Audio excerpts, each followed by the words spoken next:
The smell hit Danny Reeves before anything else.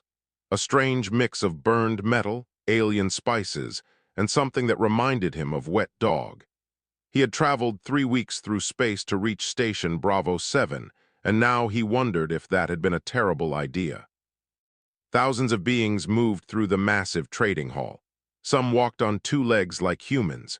Others crawled, floated, or moved in ways that made Danny's eyes hurt if he watched too long. Colored lights flickered from hundreds of stalls, each one selling something stranger than the last. Danny was 34 years old, a salvage hauler from Oregon who spent most of his life pulling broken satellites from Earth's orbit. He was not rich. He was not important. But 3 months ago, his grandmother had died and left him enough money to do something crazy. So here he was, looking for something interesting to buy. He passed a stall selling jars filled with glowing liquid. The seller, a creature with too many eyes, tried to convince him the liquid would make him live forever. Danny kept walking. He passed another stall where a tall, thin being sold weapons that looked like they could destroy a small moon. Danny was not interested in weapons. Then he saw it. In a corner of the market, away from the bright lights and loud sellers, sat a small ship. It was roughly the size of a motorcycle, dark gray with smooth curves. It looked dead. No lights, no power, nothing. A Grellian merchant stood beside it, cleaning his sharp teeth with what looked like a tiny bone. Grellians were known throughout the galaxy as swindlers. They would sell you your own shoes and convince you it was a good deal. Every human trader Danny knew had warned him to stay away from them. But something about that little ship called to him. "How much?" Danny asked. The Grellian's eyes widened with fake surprise. "Ah, a human, you have good taste, friend. This is genuine hollow architect technology, very rare, very old." Danny had never heard of the hollow architects. "Does it work?" No, very dead, just scrap now. Good for decoration, maybe." The Grellian named a price so low that Danny knew something was wrong. A human trader nearby shook his head. "Don't do it, friend. Grellians never sell anything cheap unless it's worthless or dangerous." Danny looked at the ship again. The surface was smooth, almost warm to the touch even though there was no power running through it. Something about it felt right. He could not explain it, but he had learned to trust his feelings over the years. "I'll take it," Danny said. The Grellian smiled wide, showing all 3 rows of teeth. "Excellent choice, human, excellent choice." It took 2 hours to load the mini-ship into Danny's cargo hauler. The thing was heavier than it looked, and the Grellian refused to help. Once it was secured, Danny started the long journey back to Earth. The first 2 days were normal. Danny ate his meals, checked his navigation systems, and tried not to think about how much money he had just wasted on what was probably worthless junk. His grandmother would have laughed at him. She always said he made decisions with his heart instead of his head. On the 3rd day, something changed. Danny was walking past the cargo hold when he felt it. Warmth. Not the warmth of a working engine or an electrical system. This was different, softer, almost like the warmth of a living thing. He opened the cargo hold door and stopped. The mini-ship was glowing. Not bright, not obvious, just a faint pulse of blue light from somewhere deep inside its hull. It moved like a heartbeat, slow and steady. Danny approached carefully. He had seen enough strange things in space to know that glowing objects were usually bad news. Radiation, explosive materials, unstable power sources. Any of those could kill him in seconds. But this felt different. He reached out and touched the ship's surface. It was warm now, definitely warm. The glow pulsed stronger for a moment, as if responding to his touch. "What are you?" Danny whispered.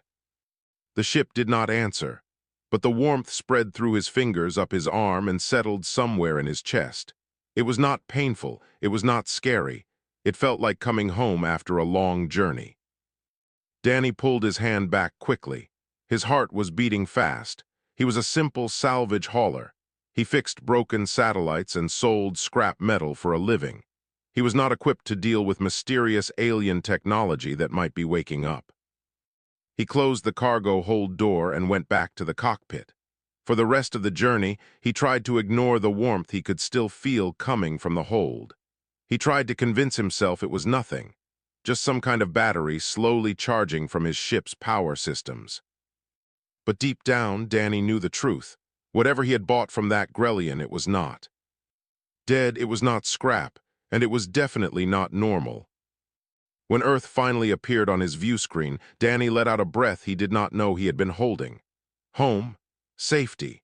He would figure out what to do with the strange ship once he was back on solid ground. He had no idea that his life was about to change forever. He had no idea that he had not bought a ship at all. And he definitely had no idea that something ancient and powerful had just chosen him for a purpose he could not yet understand. The warmth in his chest pulsed once, like a hello. Or maybe like a warning. Rain fell hard on the old barn that Danny used as his workshop.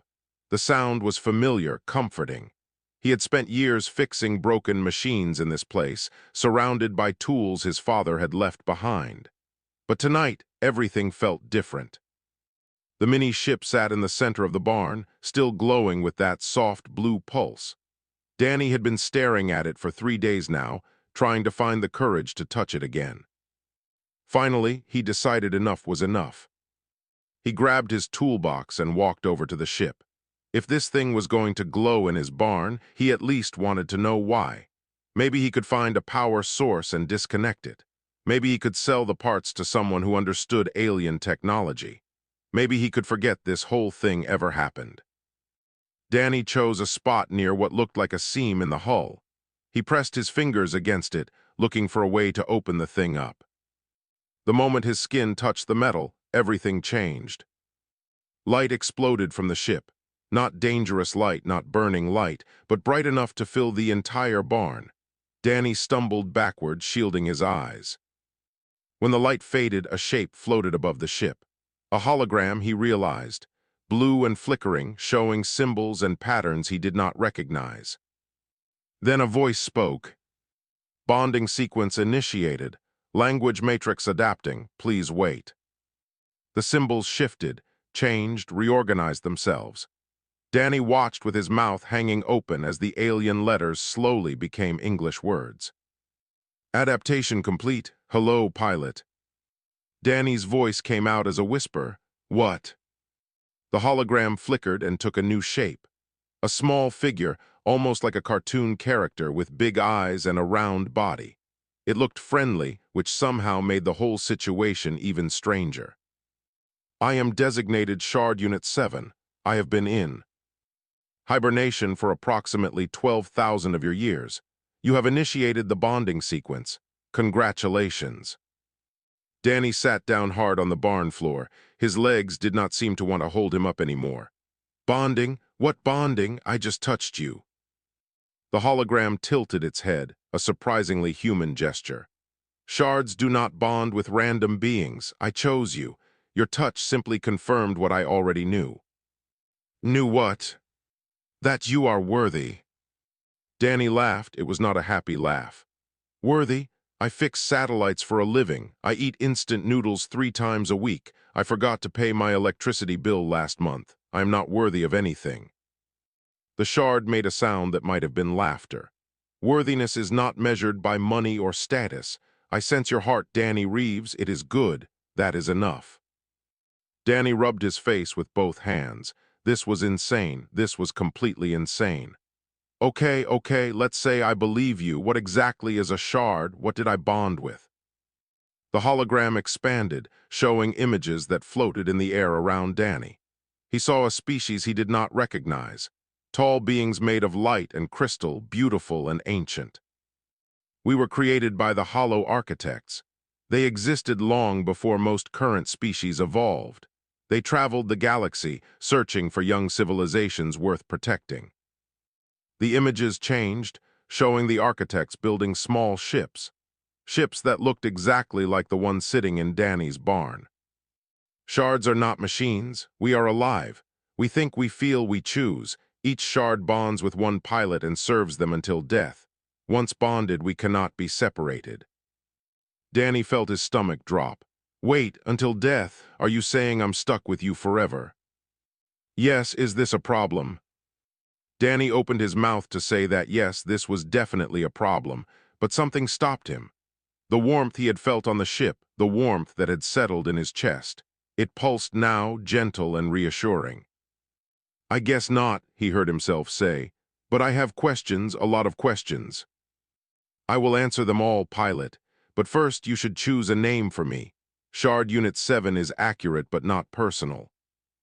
Danny looked at the small hologram. It made a chirping sound like a bird. Pip, he said without thinking. You sound like a Pip. The hologram brightened. Pip, I like this name, thank you, Danny. For the next hour, Pip explained everything. The Hollow Architects had created thousands of shards and sent them across the galaxy. They placed them in hidden locations, waiting for worthy pilots to find them. When the architects disappeared millions of years ago, the shards continued their mission alone. We protect, Pip said simply. That is our purpose. We find beings who will use our power for good, and we help them protect others.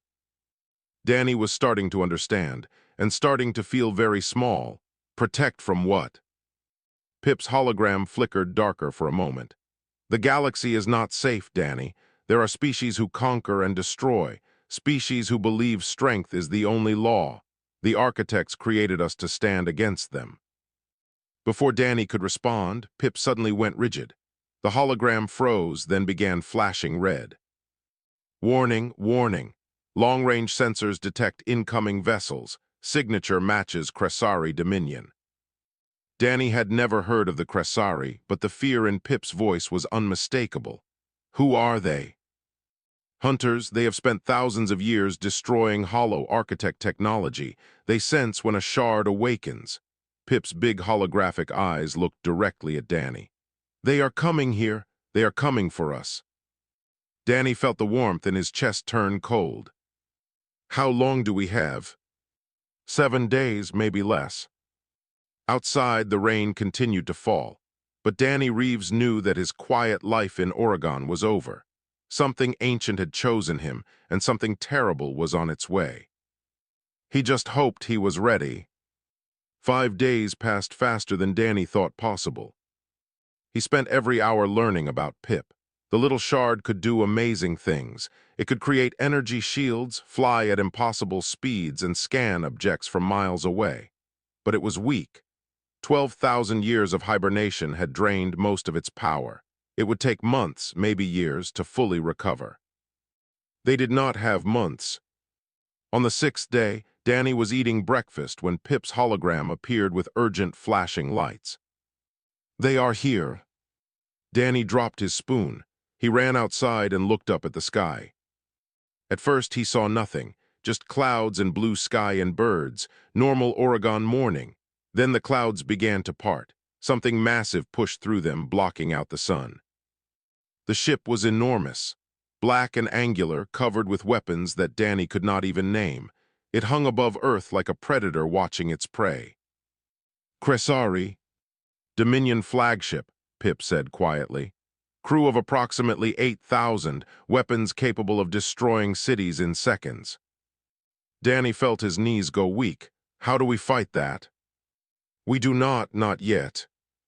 Before Danny could ask what that meant, his phone rang.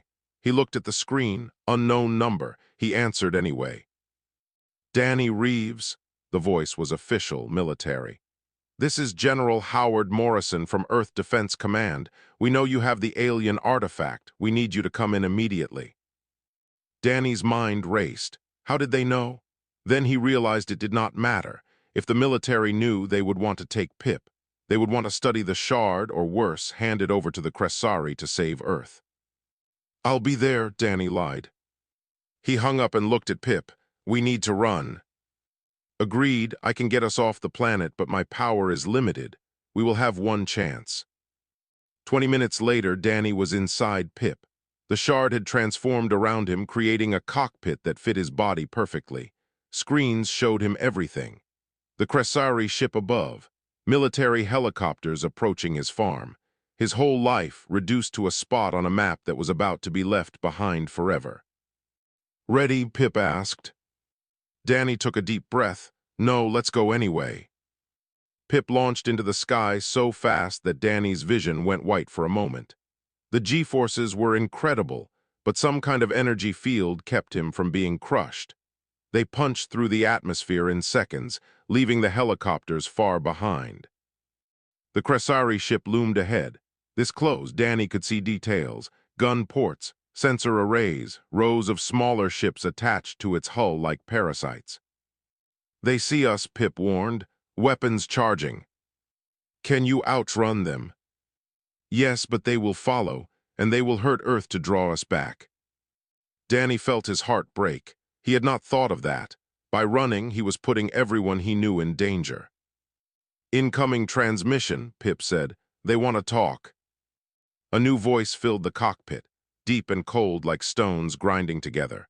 "Human, you carry stolen property. The shard belongs to the Dominion. Surrender it and your world will be spared." Danny's hands shook on the controls. "Pip, is there any way to fight them?" "Not alone, but I am not the only shard, Danny. Others are sleeping across the galaxy. If we can wake them, if we can find worthy pilots, we might stand a chance." The Cressari commander spoke again. "You have 1 hour to decide. After that, we will demonstrate what happens to species who defy us." The transmission cut off. Danny floated in space, staring at the massive warship. Below him, Earth turned slowly, blue and green and beautiful. 8 billion people who had no idea their fate was being decided by a salvage hauler and a tiny alien ship. "Pip, how many other shards are there?" "My sensors detect 4 within reach, all dormant, all waiting for pilots." "And if we wake them, if we find pilots, can we beat the Cressari?" Pip was quiet for a long moment.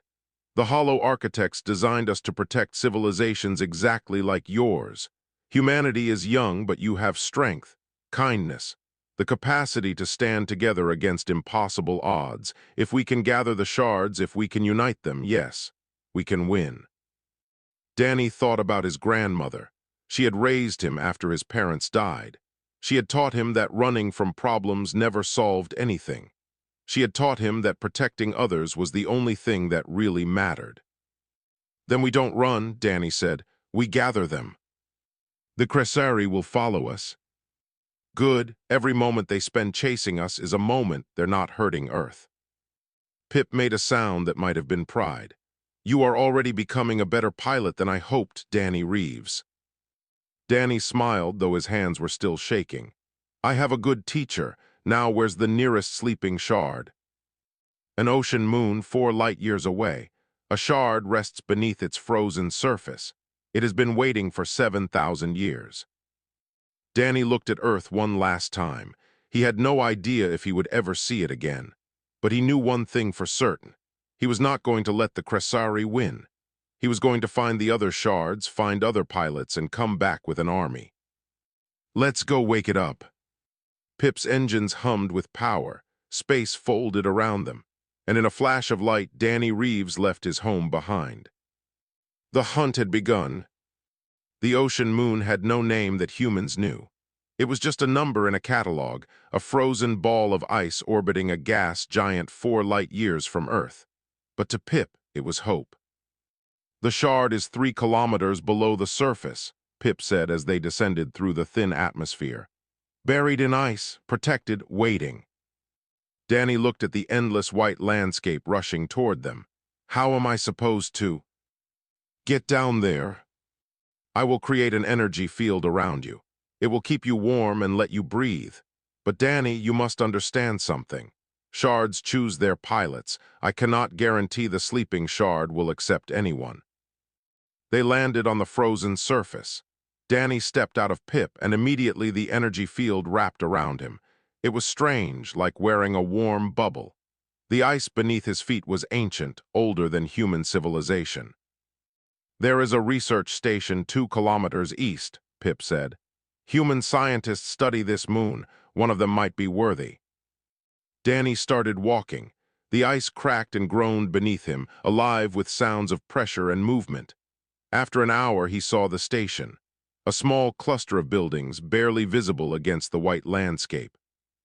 Inside, he found 5 scientists who looked at him like he had grown a second head. "Who are you?" asked a woman with dark skin and tired eyes. Her name tag read Dr. Anita Farrow, Marine Biology. "How did you get here? There's no shuttle for another 3 months." Danny did not have time to explain everything. He gave them the short version. Alien ship, ancient technology, invasion force heading to Earth. They needed help. Most of the scientists looked at him like he was crazy, but Dr. Farrow listened. She asked questions, and when Danny showed her Pip waiting outside, her eyes went wide with wonder instead of fear. "I've spent my whole life studying alien oceans," she said quietly. "I always believed there was more out there. I just never thought I would see it." "Are you willing to help?" She did not hesitate. "What do you need me to do?" Together, they descended through the ice. Pip created a tunnel, melting the frozen water ahead of them while keeping the path solid behind. Dr. Farrow stayed close to Danny, the energy field extending to cover them both. 3 kilometers down, they found it. The second shard was larger than Pip, about the size of a small car. It sat in a cavern of blue ice, completely dark, dead-looking, just like Pip had looked when Danny first bought it. "Touch it," Danny said. "If it chooses you, it will bond." Dr. Farrow approached slowly. Her hand trembled as she reached out. Her fingers touched the cold metal surface. Nothing happened. She tried again, still nothing. "I'm not worthy," she whispered, pulling back. "It doesn't want me." Danny felt his heart sink. They had come so far, but then Pip spoke. "Wait, the shard is scanning her. It is old, slower than me. Give it time." They waited in the frozen darkness. Minutes passed. Danny started to lose hope. Then light exploded through the cavern. The second shard came alive, glowing brilliant green. A hologram appeared, different from Pip. This one looked like a fish, sleek and flowing. "Bond accepted," the new shard announced. "Pilot designated Anita Farrow. I am Shard Unit 3. You may call me whatever you wish." Anita was crying, tears freezing on her cheeks almost instantly. "I'll call you Ray, like a manta ray." The new shard hummed with approval. "Ray, I like this name." They returned to the surface with 2 shards now. Danny felt hope building in his chest. This was possible. They could actually do this. Over the next week, they found 2 more shards. The third was hidden in an asteroid belt. Its pilot was George Whitmore, a 67-year-old retired pilot who had been working as a mining supervisor. He named his shard Betty after his late wife. The 4th shard rested in the atmosphere of a gas giant. Its pilot was Priya Nair, a 28-year-old engineer who had been repairing communication satellites. She named hers Storm. 4 pilots, 4 shards. Danny started to believe they might actually have a chance. Then the Cressari found them. They were leaving the gas giant when the enemy fleet dropped out of hyperspace. Not just 1 ship this time, 20, 30. The sky filled with angular black vessels. "We need to run," Anita shouted through the communication channel. "There's too many," George said. His voice was calm, but Danny could hear the fear underneath. "They'll catch us." The Cressari opened fire. Energy beams streaked across space. The shards were fast, dodging and weaving, but they were still weak, still recovering.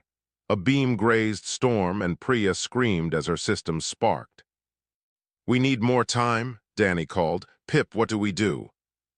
"There is one option," George said quietly.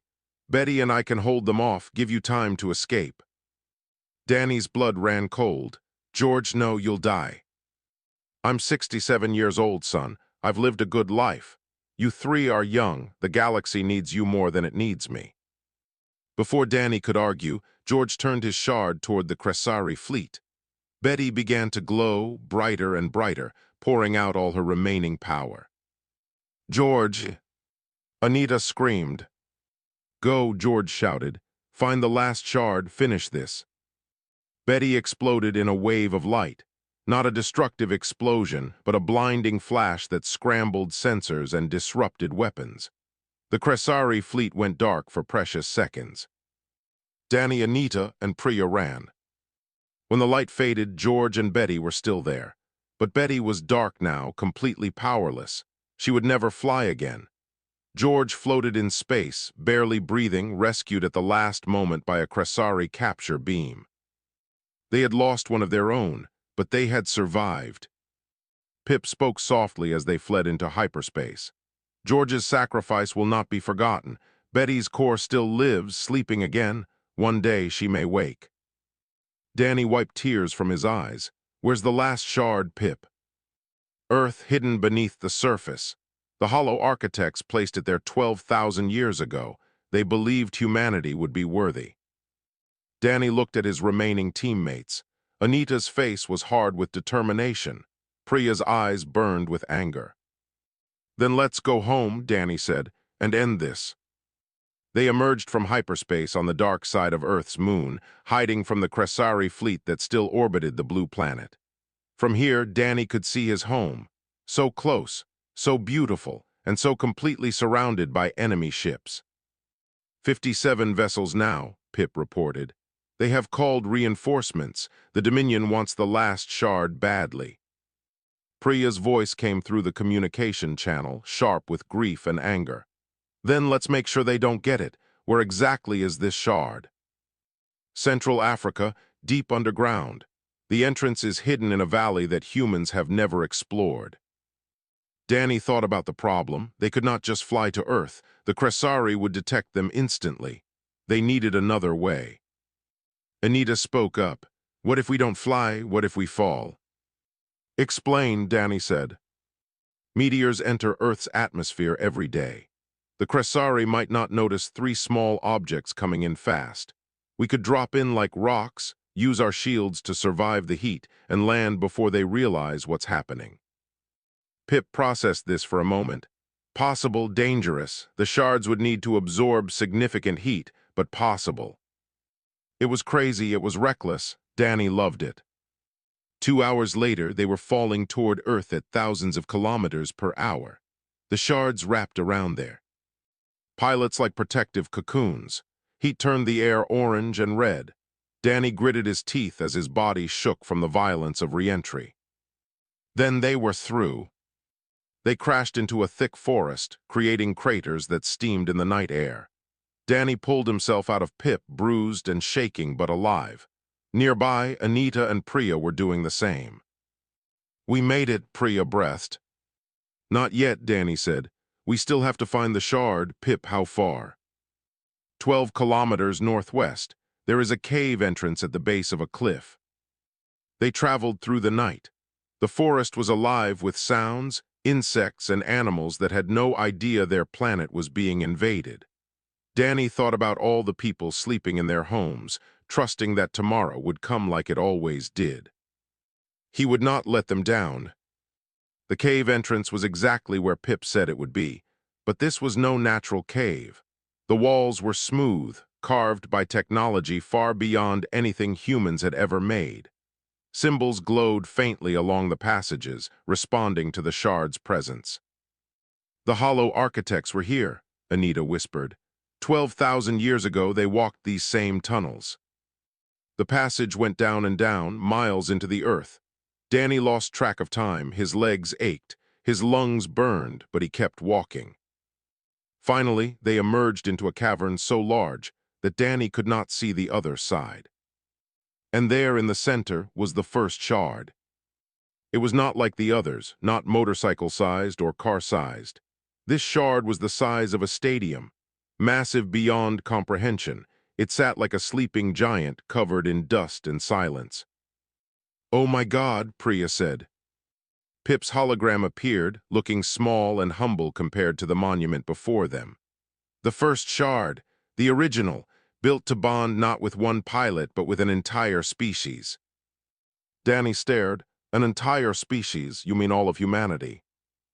Yes, the hollow architects saw potential in your people. They knew that one day humans would reach the stars. They left this shard as a gift, a guardian for your entire race. Anita stepped forward. But how does it work? We can't all come down here and touch it. The first shard creates a mental link. Anyone who accepts the bond joins their consciousness to its power. Not controlled, not changed, just connected, united. Danny understood now. This was not about finding one worthy pilot. This was about asking all of humanity if they were willing to stand together. We need to tell everyone, Danny said. Give them the choice. It took hours to set up. They used the shards to boost communication signals, broadcasting to every screen and speaker on the planet. Every television, every phone, every radio. Danny's face appeared in homes across the world. He told them everything. The Cressari, the invasion, the first shard, the choice. I know this is hard to believe, Danny said to billions of viewers. I know you're scared. I was scared too when this all started, but we're being given a chance. Not to fight with weapons or violence, but to stand together, to connect our hearts and our wills to something greater. The shard won't control you. It will simply let us be one, together. He paused, looking at the enormous shard behind him. I can't make this choice for you. Nobody can. But in 1 hour, the first shard will open the connection. Anyone who accepts will join. Anyone who doesn't won't. This is humanity's decision. The hour was the longest of Danny's life. Reports came in from around the world. People arguing, people praying, people holding hands with strangers. Some refused outright, calling it a trick. Others accepted without hesitation. Then the hour ended. The first shard began to glow. Danny felt it, a wave of warmth spreading through his mind. And behind it, voices, millions of voices, billions of voices, not speaking exactly, just there, present, connected. Mothers and fathers, children and grandparents, scientists and farmers, artists and soldiers, people from every nation, every culture, every corner of the earth. They had chosen. The first shard rose from its resting place. Stone and dirt fell away. Light poured from its hull. It broke through the surface of the earth and climbed into the sky, growing brighter with every moment. Pip's voice was soft with wonder. 8 billion minds, 8 billion hearts, united for the first time in your species' history. Danny felt tears streaming down his face. He felt everyone's tears, everyone's hope, everyone's determination. The Cressari fleet saw what was coming. They began to retreat. But it was too late. Space had never looked so bright. The first shard hung above Earth like a second sun. Billions of human minds flowed through it, not controlling, not thinking as one, but united in purpose. Danny could feel them all, the fear they had pushed aside, the hope they had chosen instead. The Cressari fleet had stopped retreating. Their commander, it seemed, was too proud to run. Human vessel, the cold voice came through every channel. You have bonded with the first shard. This changes nothing. We have destroyed worlds. We have conquered species far older than yours. One weapon will not stop the dominion. Danny flew Pip toward the front of the formation. Anita and Priya flanked him, Ray and Storm glowing beside his small shard. Behind them, the first shard pulsed with the light of humanity. You don't understand, Danny replied. This isn't a weapon, and we're not trying to destroy you. The Cressari commander laughed. It was an ugly sound. Then you are fools. All weapons exist to destroy. That is their purpose. The hollow architects didn't think so. The first shard spoke then, not with Danny's voice or any single human voice. It spoke with all of them. 8 billion people, unified into one statement that echoed across every frequency in the system. We are not your enemies. We are your judges. The Cressari fleet went silent. The first shard continued. The hollow architects created us to protect, not to conquer, to defend the weak, not to crush them. For thousands of years, the Cressari dominion has spread pain across the galaxy. You have enslaved billions, destroyed civilizations that had done nothing to you, taken what you wanted because you believed strength was all that mattered. Weapons began to charge across the Cressari fleet. Danny felt the fear from Earth, billions of people watching, wondering if this was the end. But under the fear there was something stronger: determination, unity, love. Today that ends. The Cressari fired. Hundreds of energy beams streaked toward the first shard. enough firepower to crack a planet, enough destruction to end any normal fight in seconds. The beams hit a wall of light. The first shard had created a barrier, powered not by technology alone, but by the combined will of every human who had joined. The beams splashed against it like water against stone. The barrier held. Danny and his team moved. Pip was small, Ray and Storm were not much bigger, but they were fast and they were not alone. The first shard fed them power, guided by billions of minds working together. They wove through the Krasari fleet like dancers, not attacking to kill but disabling Pip's energy. Beams hit weapon systems. Ray's pulses overloaded engines. Storm's shields crashed into sensor arrays. One by one, the Krasari ships went dark. It took 3 hours of flying and fighting and hoping. Danny's body ached. His mind felt stretched thin, but every time he wanted to give up, he felt them. The farmers in Kansas who were watching on old televisions, the children in Mumbai who had never seen the stars but believed in him anyway, the grandmother in Norway who reminded him of his own. He was not alone. He would never be alone again. When the last Krasari ship fell silent, the space around Earth was filled with drifting metal. 57 vessels, completely disabled but not destroyed. Thousands of Krasari crew members, alive but helpless. The first shard spoke again. Krasari Dominion, this is your judgment. Your ships will be repaired with minimal power. You will return to your home system. You will remain there for 1,000 years. Your conquered worlds will be freed. Your slaves will be liberated. If you attempt to expand again before your sentence is complete, we will know, and we will stop you. The Krasari commander's voice came through, broken and disbelieving. You could have destroyed us. Why didn't you? Danny answered this time, speaking for himself but feeling billions agree with every word. Because that's not who we are. We protect. We don't conquer. Maybe in 1,000 years you'll understand why that matters. The connection to the first shard faded slowly over the next few days. The massive shard settled into a new orbit around Earth, dormant but present. A guardian watching over its chosen species. The mental link remained as a gentle presence in every human mind, a reminder that they were part of something bigger. Danny went back to Oregon. His farm was exactly where he had left it. The barn still stood.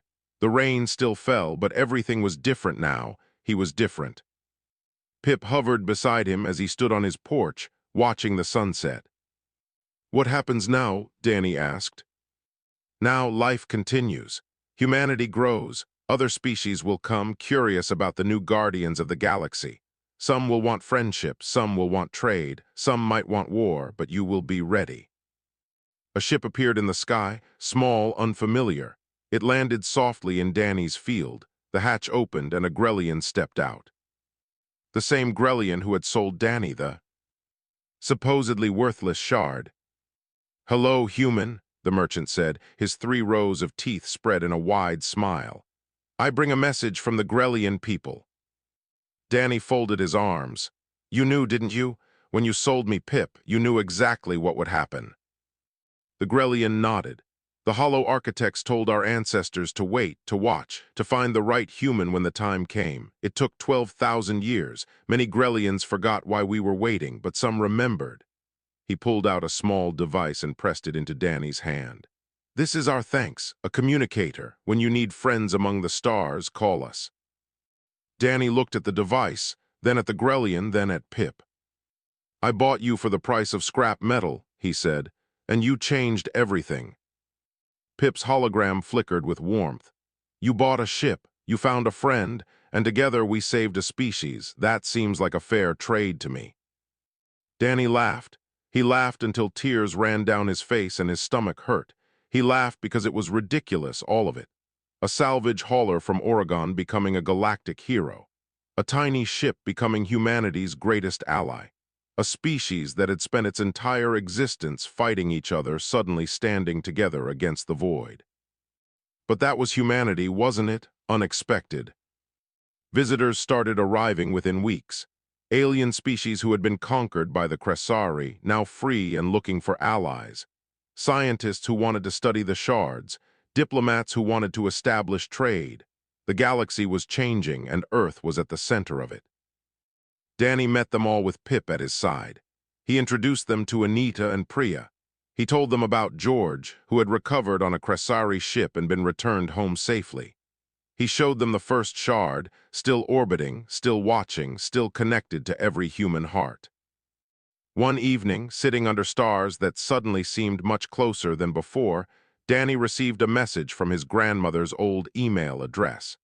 It was automated, scheduled to send years ago.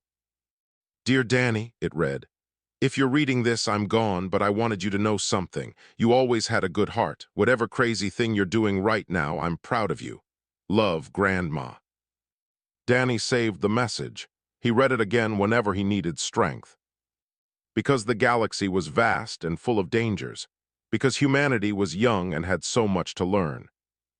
Because even with shards and shields and the unity of billions, the future was uncertain.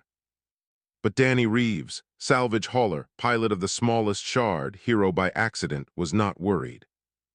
He had found his purpose, he had found his people, and together they would face whatever came next. Unexpected as always,